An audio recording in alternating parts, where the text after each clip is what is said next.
이 영적 전쟁인 신앙생활 중에 중요하게 부각되는 그리스도인의 인격이 있어요. 여러 가지가 있습니다만은 신앙생활을 하면서 아주 자주 그리고 시시때때로 항상이라고 하면 좀 그렇지만 많은 시간 필요한 인격이 있어요. 신앙인으로서. 그게 기다림입니다. 이 구원받은 사람들은 기다림에 익숙해야 돼요. 조급한 사람이 돼서는 안 됩니다. 자, 기다려서 성공한 대표적인 사람들이 있죠. 욥이라든지 아브라함이라든지 요셉이라든지 한나라든지 성공한 사람들이에요. 기다림을 잘 해가지고. 그런데 기다리지 못해서 실패한 사람도 있어요. 우리 잘 알고 있는 대표적으로 사울. 기다리지 못해서 실패한 거잖아요. 가룟 유다 같은 경우에도, 그리고 사도행전 8장에 보면 마술사 시몬 같은 경우에도, 사도행전 6장에 보면 니골라 같은 사람도, 또는 데마 같은 사람도 기다리지 못해서 실패한 사람, 구원을 받지 못하기도 하고 구원을 받았지만 끝까지 신앙생활을 이어가지 못하는, 실패할 수밖에 없는 이 기다림이라고 하는 것 자체가 신앙생활을 하는 중에 아주 중요한 인격입니다. 제가 계속 말씀드리죠. 구원받은 사람들은 들 사람이 되면 안 됩니다. 여기저기로 그냥 들 사람이 되면 안 돼요. 구원받은 사람들은 야곱처럼 종용한 사람이 돼야 됩니다. 왜? 생각해야 되니까. 자, 우리 믿음을 지키고 끝까지 주님 앞에 성공의 신앙의 삶을 살기 위해서는 아주 중요한 것 중 하나가 멀리 보는 시각이에요. 시각을 멀리 보는 거예요. 대개 신앙생활의 많은 문제는 근시안적인 신앙이기 때문에 어려움이 와요. 코앞에 닥친 거, 눈앞에 있는 거, 그것 때문에 어려움이 옵니다. 신앙인은 멀리 볼 필요가 있어요. 왜? 하나님이 계시잖아요. 나 혼자 내 인생을 설계하고 내 인생을 살아가는 게 아니라 하나님이 말씀하신 길을 따라가는 거잖아요. 예수님이 걸어가신 길을 뒤따라가는 겁니다. 그러니까 이 기다림이라고 하는 것은 아주 중요한데 시각을 멀리 가지려면 기다림은 필수예요. 마음이 조급해 가지고서는 멀리 바라본다라고 하는 것이 불가능합니다. 그래서 베드로 후서 1장에 보면 저희가 원시치 못하다라고 표현하잖아요. 멀리 보지 못한다는 거예요. 자, 현재의 이익에 마음을 두면 하나님 앞에서의 영광을 준비하기가 어렵습니다. 현재의 마음 뺏기면, 지금 당장의 마음 뺏기면, 신앙이라고 하는 거 우리가 얼마 살아봤잖아요. 신앙생활 해봤잖아요. 당장 주어지는 거 얼마나 있던가요? 기도를 했어요? 그 다음날 주어지는 거예요. 요즘에는 택배가 잘 돼 있죠. 새벽에 와요. 전날 시키면 새벽에 와요. 근데 하나님은 전날 시키면 새벽에 안 주세요. 어떻게 그렇게 받아보셨어요? 기도하니까 그 다음날 탁 해결되고, 사실 오랜 시간 기도하고 하나님이 내 기도를 들으시는가? 하나님께서 나를 기억하시는가?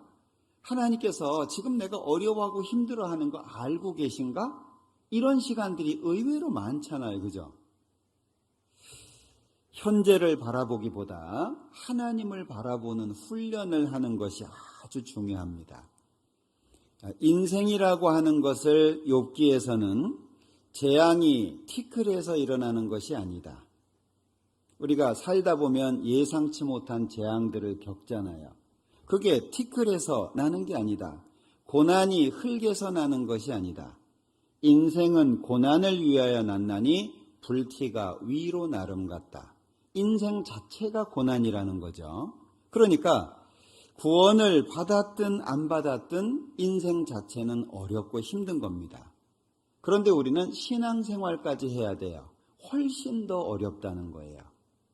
우리 예방주사 맞잖아요.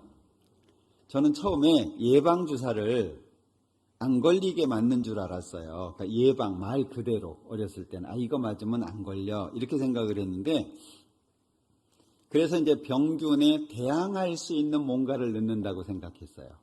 나중에 알고 보니까 병균을 넣는 거예요. 이해하시죠? 왜냐하면 미리 이제 훈련을 시키는 겁니다. 그걸 이제 나중에 알게 됐는데, 우리 인생이 쉽지 않다는 걸 알고 시작하는 게 좋아요. 왜 나만? 왜 나한테만? 어쩌다가 이런 일이 나한테? 이렇게 생각할 수 있잖아요. 자, 형통한 날도 있고 공고한 날도 있습니다. 형통한 날에는 즐거워하지만 공고한 날에는 생각하라고 했잖아요. 그러니까 인생은 많은 시간 생각하는 것이 아주 중요합니다. 그리고 전도서 11장에 보면은요, 인생이라고 하는 것 자체가 이렇게 표현이 돼 있어요. 참 이런 내용만 있으면 슬플 것 같아요. 사람이 여러 해를 살면 항상 즐거워할지어다. 그러나 캄캄한 날이 많으리니. 즐거워하고 행복하는 것이 좋은데, 문제는 인생 자체가 캄캄한 날이 많다라고 표현되어 있어요. 그게 우리가 살아야 되는 인생입니다. 욥기 21장에 보면 두 종류의 사람을 표현을 해놨어요. 어떤 사람들은 죽도록 기운도 충실합니다.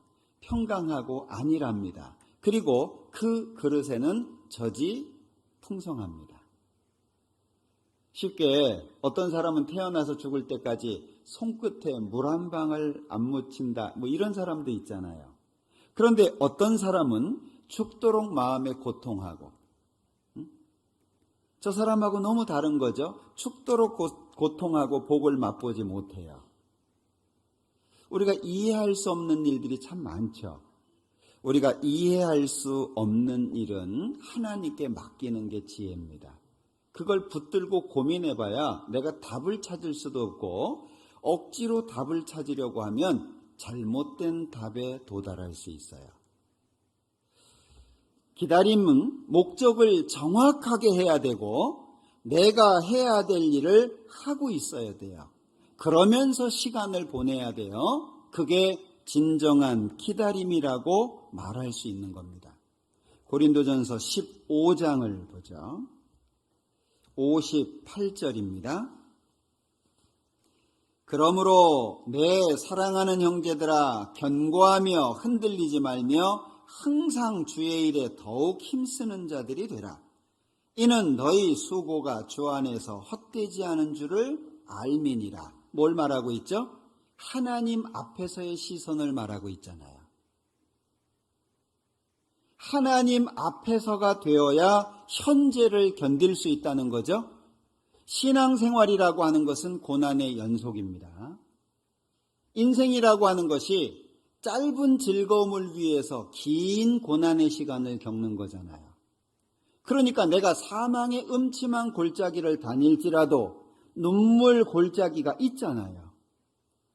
어려움이 많습니다. 항상 즐겁고 기쁘다가 잠깐 어렵고, 이게 아니라 오랜 시간 어렵고 짧은 시간 즐거운 거예요.